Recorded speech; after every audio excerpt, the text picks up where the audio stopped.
உலகமெங்கும் இருக்கும் நமது ஆன்மீகம் பிளஸ் நேயர்கள் அனைவருக்கும் ஜோதிட குருஜியின் இனிய வணக்கங்கள், வாழ்த்துக்கள், ஆசீர்வாதங்கள்.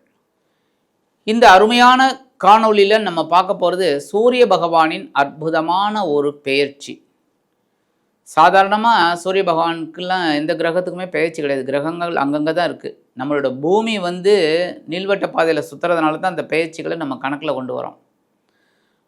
அந்த வகையில் இந்த சூரிய பகவான் இதுவரைக்கும் விருச்சிக ராசியில் சஞ்சாரம் பண்ணிட்டு இருந்தவர் 16/12/2025 முதல் 13/1/2026 வரைக்கும் தனுசு ராசியில், அதாவது குரு பகவானோட இடம், அந்த இடத்துல குருவின் 7ஆம் பார்வையை பெற்று அதி அற்புதமாக சஞ்சாரம் பண்ணுறார். கூடவே செவ்வாய் பகவான் இருக்கார், சுக்கிர பகவான் இருக்கார். அந்த வகையில் இந்த சூரிய பகவான் 30 நாட்கள் பயணம் பண்ணுறார். இந்த சூரிய பகவானுக்கு பார்த்தீங்கன்னா கிருத்திகை, உத்திரம், உத்திராடம் ஆகிய 3 நட்சத்திரங்கள். உங்களுக்கே தெரியும், 5ஆம் இடம் பூர்வ புண்ணியஸ்தானம், சிம்ம ராசி, அதற்குண்டான அதிபதி சூரிய பகவான். இதில் என்ன விசேஷம் அப்படின்னா, இந்த சூரிய பகவானுக்கு எங்கே போனாலுமே இந்த கிருத்திகை, உத்திரம், உத்திராடம் இந்த 3 நட்சத்திரமும் பார்த்தீங்கன்னா முதல் ஒரு பாதம் ஒரு ராசியிலும், அதாவது உடலற்ற நட்சத்திரமாக இருப்பார். அடுத்த ராசியில் 3 பாதங்கள், 2, 3, 4 ஆகிய 3 பாதங்கள். இது பார்த்தீங்கன்னா தலையற்ற நட்சத்திரமாக இருப்பார். இப்போ அந்த வகையில் பார்த்தீங்கன்னா கிருத்திகை 1ஆம் பாதம் மேஷராசியில் விழருது. அது பார்த்திங்கன்னா உடலற்ற நட்சத்திரம். அதே கிருத்திகை 2, 3, 4 ஆகிய பாதங்கள் ரிஷபராசியில் விழருது. அது உங்களுக்கு பார்த்திங்கன்னா தலையற்ற நட்சத்திரம். அதுமாதிரி உத்திரம் சிம்மராசி, அவரோட ராசி, அதுலேயே பார்த்திங்கன்னா உடலற்ற நட்சத்திரமாக உத்திரம் 1ஆம் பாதம் மட்டும்தான் இருக்கும். அடுத்து கன்னி ராசியில் உத்திரம் 2, 3, 4 ஆகிய பாதங்கள். இது பார்த்திங்கன்னா தலையற்ற நட்சத்திரம். அடுத்து பார்த்திங்கன்னா உத்திராடம். இந்த உத்திராடம் 1ஆம் பாதம் தனுசு ராசியில் இருக்குது. தனுசு ராசி அப்படிங்கும்போதே அங்கே அவர் உடலற்ற நட்சத்திரமாக இருக்கார். அடுத்தது சனீஸ்வர பகவான். இது அங்கே பார்த்திங்கன்னா தலையற்ற நட்சத்திரமாக உத்திராடம் 2, 3, 4 ஆகிய பாதங்களில் இருக்கார். இதில் ஒரு பெரிய விசேஷம் என்னென்னா, இந்த குரு, செவ்வாய், சூரியன் இவங்க 3 பேரும் ஒரு அணி. அந்த வகையில் பார்த்தீங்கன்னா இந்த உடலற்ற நட்சத்திரம் அப்படிங்கும்போது இந்த கிருத்திகை 1ஆம் பாதம், உத்திரம் 1ஆம் பாதம், உத்திராடம் 1ஆம் பாதம் பார்த்தீங்கன்னா ஒன்று செவ்வாயோட ராசியில் விழும் மேஷம், அடுத்தது ஒன்று சிம்மத்தில் அவரோட இதில் சூரியனோடது, அடுத்தது பார்த்திங்கன்னா தனுசுல விழும் குரு. அப்படியே உள்டாவாக பாருங்கள், அடுத்தது பார்த்திங்கன்னா எல்லாமே பி டீமில் விழும். ரிஷபராசி சுக்கிரன், கன்னிராசி புதன், மகர ராசி சனி, இவங்க 3 பேரும் பி டீம். அந்த வகையில் விழும். அதான் இதில் என்ன தாத்பரியம் அப்படின்னா, உலகம் சமநிலையில் இருக்கணும் அப்படின்னு சொல்லி. ஏ டீம் பி டீம் அப்படி இருந்தாலும் நவகிரகங்கள் தான். அதுக்காகத்தான் இந்த தாத்பரியம். அந்த வகையில் இந்த சூரிய பகவான் தனுசு ராசியில் அதி அற்புதமாக குருவோட இடத்துல, குருவோட 7ஆம் பார்வையும் வாங்கிட்டு சஞ்சாரம் பண்ணுறது ரொம்ப அற்புதம். 16/12/2025 முதல் 27/12/2025 வரைக்கும் கேது பகவானின் மூல நட்சத்திரத்தில் சஞ்சாரம் பண்ணுறார். மூலத்தில் 28/12/2025 முதல் 7/1/2026 வரைக்கும் சுக்கிர பகவானின் போராடம் நட்சத்திர காலில் டிராவல் பண்ணுறார். அதற்கடுத்தபடியாக 8/1/2026 முதல் 13/1/2026 வரைக்கும் சூரிய பகவானின் உத்திராட நட்சத்திர காலில் டிராவல் பண்ணுறார். அதாவது சூரிய பகவானோட சொந்த நட்சத்திரம். அந்த வகையில் 30 நாட்கள் இந்த சூரிய பகவான் தனுசு ராசியில் சஞ்சாரம் பண்ணுறார். ஆக்சுவலாக பார்த்தீங்கன்னா அதுக்கடுத்து 1 மாதம் இந்த தனுசு முடித்த உடனே பார்த்தீங்கன்னா மகரத்தில் வராரு பாருங்க, உத்தராயணம் மறந்துடுறது. பயிர்கள் எல்லாமே செழிப்பாக இருக்கும். நல்ல ஒரு அறுவடையெல்லாம் முடிஞ்சு ரொம்ப அற்புதமான தைப்பொங்கல் எல்லாமே வரும். அப்போ இது தட்சிணாயன புண்ணிய காலத்தில் அந்த இறுதி கட்டத்தில் அவர் இருக்கார். யார்? சூரிய பகவான். தட்சிணாயனம் முடிஞ்சு உத்தராயணம் ஆரம்பிக்கிறது மகரத்தில் வரும்போது. ஆக இந்த சூரிய பகவான் தனுசு ராசியில் இருக்கும்போது பார்த்திங்கன்னா உலகத்தில் க்ஷேமம் இருக்கிறது அதிகம். அதுமாதிரி இந்த கோவில் திருப்பணிகள், அந்த குடமுழுக்கு, இதெல்லாம் இந்த கும்பாபிஷேகம்லாம் நிறைய நடக்கும். ஆன்மீகம் தழைத்தோங்கும். அதுமாரி பாரத தேசத்தில் இந்த போட்டி பொறாமைகள் இதெல்லாம் குறையும். தங்கம் விலை கண்டிப்பாக ஸ்டெப் பை ஸ்டெப் ஏறும். ஏன்னா பொன்னவனோட இடத்துல சூரிய பகவான் வரார். அதுவும் குருவோட 7ஆம் பார்வையும் வாங்கிக்கிறார். ஸோ சிவராஜ யோகம், குருவும் சூரியனும் சேர்ந்தாலே சிவராஜ யோகம். அதே மாதிரி பார்த்தாலும் சிவராஜ யோகம்.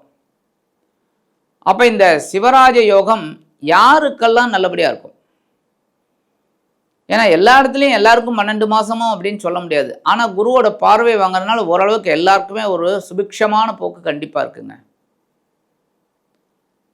அந்த வகையில் இந்த சூரிய பகவான் தனுசு ராசியில் 30 நாட்கள் சஞ்சரிக்கும் காலம் பொற்காலமாக இருக்கும்.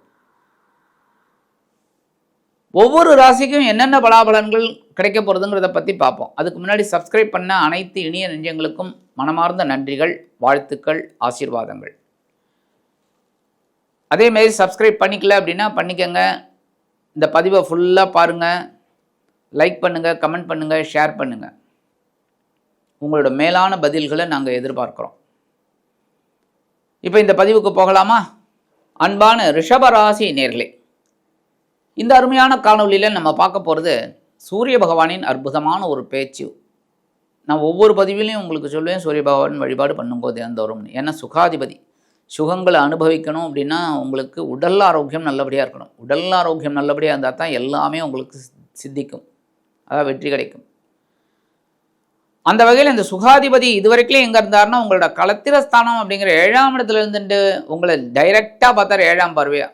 உடலில் உஷ்ணம் அதிகமாச்சு, மனசில் கோபம் அதிகமாச்சு, வாழ்க்கை துணை மூலமாக குழப்பம் அதிகமாச்சு, நண்பர்கள் மூலமாக டென்ஷன், உத்தியோகத்தில் தொழில் வியாபாரத்தில். ஆனாலும் சமாளிச்சிங்க. ஏன்னா குருவும் வக்ரகதியில் இருக்கார். பொருளாதாரத்தில் ஒரு பெரிய நெருக்கடி, சமாளிக்கிறீங்க, அவ்வளோதான். ஏன்னா உங்களோட ராசிநாதன் சுக்கிர பகவான், அவர் கொஞ்சம் உங்களுக்கு ஃபேவரபுளாக இருக்கிறதுனால சந்தோஷம் இருக்குது, சமாளிப்பு இருக்குது. அந்த வகையில் களத்திரஸ்தானத்தை விட்டு விலகி எங்கே வராருன்னா அஷ்டம ராசிக்கு வரார். அஷ்டம ராசியும் பார்த்திங்கன்னா கொஞ்சம் சுமாரான பலன்களை தான் கொடுக்கும். ஆனால் இதில் ஒரு பெரிய விசேஷம் என்ன தெரியுமா? இந்த அஷ்டம ராசியில் சூரிய பகவான் இருந்தாலும் குருவின் 7ஆம் பார்வையை பெற்று சஞ்சாரம் பண்ணுறார். அதனால் உடல் ஆரோக்கியத்திற்காக சிறிய அளவில் மருத்துவ செலவுகளை நீங்கள் மேற்கொள்வீர்கள். பெரிய அளவில் மருத்துவ செலவுகள் வராது, என குருவோட பார்வை கிடைக்கிறது. அதேமாரி உத்தியோகத்தில் வீண் பழி அவமானங்கள் இதெல்லாம் வரத்துக்கு வாய்ப்பு இருக்குது. கவனமாக இருந்தேன்னா வெற்றி. கவனம், நம்மளோட வேலை என்ன, அதை கரெக்டாக பார்த்தோம்னாலே வெற்றி. அதுமாதிரி தொழில் வியாபாரம், இந்த கூட்டாளிகள்கிட்ட சண்டை வரும், பங்குதாரர்கள்ட்ட, அவள்கிட்டலாம் கொஞ்சம் அனுசரித்து போகிறது நல்லது. பேசுகிற வார்த்தைகளில் கவனமாக இருக்கணும். முக்கியமாக அதான், முக்கியம்னாலே அதான் பேசுகிற வார்த்தைகள். ஏன்னா அது தாங்க டக்குன்னு வார்த்தைகள் நம்ம விட்டுட்டோன்னு வச்சுக்கோங்க, அது திரும்ப பெறவே முடியாது. அதுமாதிரி உடல் ஆரோக்கியம் அப்படிதான். உடல் ஆரோக்கியம் போயிடுத்து அப்படின்னாலே, எவன் ஒருவன் மருத்துவ செலவுகள் இல்லாமல் அவன் மாத்திரை மருந்தெல்லாம் சாப்பிடாமல் இருக்கானோ அவன் தாங்க கோடீஸ்வரன். மாத்திரை மருந்து போட்டாலே உடம்புல பார்ட்ஸ் அப்பப்போ கொஞ்சம் கொஞ்சமாக அப்படியே தேய்மானம் அடையும். அப்போ உடல் ஆரோக்கியத்தில் கவனமாக இருக்கணும், சாப்பாட்டு விஷயத்தில் கவனமாக இருக்கணும். முக்கியமாக வாழ்க்கை துணை வழி அவங்களோட வாழ்க்கை துணையோட உடல் ஆரோக்கியத்திலையும் கவனமாக இருக்கணும். 16/12/2025 முதல் 27/12/2025 வரைக்கும் கேதுவின் மூலம் நட்சத்திர காலில் ட்ராவல் பண்ணும்போது கண்டிப்பாக எல்லா காரியங்கள்லையும் கவனமாக இருக்கணும். அனைத்து காரியங்களும், அதாவது உத்தியோகத்தில் இருக்கிறவாலும் சரி, தொழில் வியாபாரத்தில் இருக்கிறவாலும் சரி, ஏன் வீட்டில் இருக்கிற இல்லத்தரசிகள் கூட சரி, மாணவ மாணவிகள் முக்கியமாக படிப்பில் கான்சன்ட்ரேட் பண்ணணும். ஏன்னா மனசு அலபாயும். இப்போல்லாம் ஏகப்பட்டது, கம்ப்யூட்டர், லேப்டாப், அப்புறம் மொபைல், எவ்வளவோ இருக்குது. அதுமாதிரி எவ்வளவோ கேம்ஸ், எவ்வளவோ. அப்போ நம்ம யோசிக்கணும், கான்சன்ட்ரேஷன் படிப்பில் வேணும் அப்படின்னு. அதுமாதிரி இந்த விளையாட்டுத்துறையில் இருக்கிற குழந்தைகளும் சாதனை படைக்கணும்னே சில சோதனைகளை சந்திக்கக்கூடிய ஒரு காலமும் இருக்கும். அதனால் கவனமாக இருக்கணும் இந்த குழந்தைகள்லாம். விளையாட்டுத்துறையில் இருக்கிறவாள்லாம் இந்த கவனமாக இருக்கணும். 28/12/2025 முதல் 7/1/2026 வரைக்கும் உங்கள் ராசிநாதனும் பகிரன ரோகாதிபதியுமான சுக்கிர பகவானின் பூராடம் நட்சத்திர காலில் ட்ராவல் பண்ணுறார். உடல் ஆரோக்கியத்தில் கவனமாக இருக்கணும் மெயினாக. அடுத்தபடியாக எடுக்கிற காரியங்களில் கவனமாக இருக்கணும். பேசுகிற வார்த்தைகளில் கவனமாக இருக்கணும். ஏன்னா உடம்புல கொஞ்சம் அப்படி டென்ஷன் அதிகமாகும். அதுமாதிரி உத்தியோகத்தில் இந்த சக நண்பர்கள் மூலமாகவே சில குழப்பங்கள் இருக்கும். அதுமாதிரி தொழில் வியாபாரத்தில் இருக்கிறவாள்லாம் ரொம்ப கேர் எடுத்துக்கணும். இல்லைன்னா நான் சொன்ன அதுதான் வீண் பழி அவமானங்கள் இதெல்லாம் சந்திக்கிற நேரிடலாம். பம்பு வழக்கு இதெல்லாம். அதனால் கவனமாக இருக்கணும். இந்த நேரத்தில் கடன் வாங்கிறத தவிர்க்கிறது நல்லது. இல்லை உங்களால் எவ்வளவு வாங்கி எவ்வளோ ரிட்டர்ன் பண்ண முடியும், எப்படி பண்ண முடியும் அப்படின்னு ஒரு ஸ்கெட்ச் இருந்துன்னா வாங்கலாம். அதுக்கு மேற்கொண்டு போகும்போது தான் பிரச்சனை. அப்போ சில பேருக்கு கடன் சுமை அதிகமாகும். அப்போ கடன் சுமை அதிகமானால் நம்ம இன்ட்ரெஸ்ட் கட்டுறது அதிகமாகும். எல்லாமே நம்ம பிளான் பண்ணிக்கணும். அடுத்த முக்கியமாக உடல் ஆரோக்கியம்.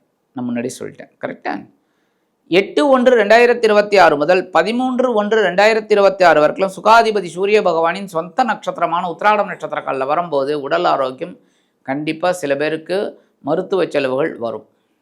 கவனமாக இருக்கணும். ஆனாலும் சமாளிப்பீங்க. ஏன்னா குருவோட பார்வை இருக்குது. அதனால தான். அப்போ நீங்கள் எடுக்கிற காரியங்கள் கொஞ்சம் முன்ன பின்ன இருந்தாலும் உங்களுக்கு கடைசியில் எல்லாம் நல்லா பூர்த்தி ஆகிடும். அதுமாதிரி தொழில் வியாபாரத்துலேயும் நம்ம கவனமாக இருக்கணும். கூட்டாளிகள்கிட்ட சக வியாபாரிகள், ஏன்னா இந்த சக வியாபாரிகள்ங்கும்போது பிரச்சனை வருதுன்னு வச்சுக்கோங்க, அது கொஞ்சம் கோஷ்டி பூசல் மாதிரி ஆகிடும். ஏன்னா அவனுக்கு 4 பேர் இருப்பா, உங்களுக்கு 4 பேர் இருப்பாங்க, அனாவசியமாக தகராறு ஆகிடும். அதனால் அவள்கிட்டலாம் கொஞ்சம் அப்படியே மேம்போக்காக போகிறது நல்லது. அதுமாதிரி இந்த பயணங்கள் உத்தியோகம் நிமித்தமாக இல்லை தொழில் வியாபாரம் நிமித்தமாக பயணங்கள் ஏதாவது வந்ததுன்னா அதிலெல்லாம் கேர் எடுத்து போகணும். பொறுமையாக போயிட்டு பொறுமையாக வரணும். சரியா? பரிகாரம் அப்படின்னு பார்த்தீங்கன்னா கண்டிப்பாக ஞாயிற்றுக்கிழமை நீங்கள் சூரிய பகவானுக்கு நெய் தீபம் போட்டு வாங்கோ. ஞாயிற்றுக்கிழமை முடிஞ்சால் காலையில் 6லேருந்து 7. சப்போஸ் உங்களால் முடியல அப்படின்னா கொஞ்சம் லேட்டாக கூட போயிட்டு வாங்க, பரவாயில்ல. போயிட்டு நெய் தீபம் போட்டு வாங்க சூரிய பகவானுக்கு. உடல் ஆரோக்கியம் நல்லபடியாக இருக்கும். நீங்கள் எடுக்கிற காரியங்களும் ரொம்ப தெளிவாக இருக்கும். ஆக இந்த சின்ன பரிகாரம் நீங்கள் பண்ணும்போதே அஷ்டம ராசியில் சஞ்சரிக்கக்கூடிய உங்கள் சுகாதிபதி அற்புதமான ஒரு முன்னேற்றத்தை கண்டிப்பாக கொடுப்பார் என்று கூறி விடைபெறுகிறேன். நன்றி, வணக்கம். மீண்டும் ஒரு அருமையான காணொளியில் உங்களை சந்திக்கிறேன். வாழ்த்துக்கள். வாழ்க வளமுடன்.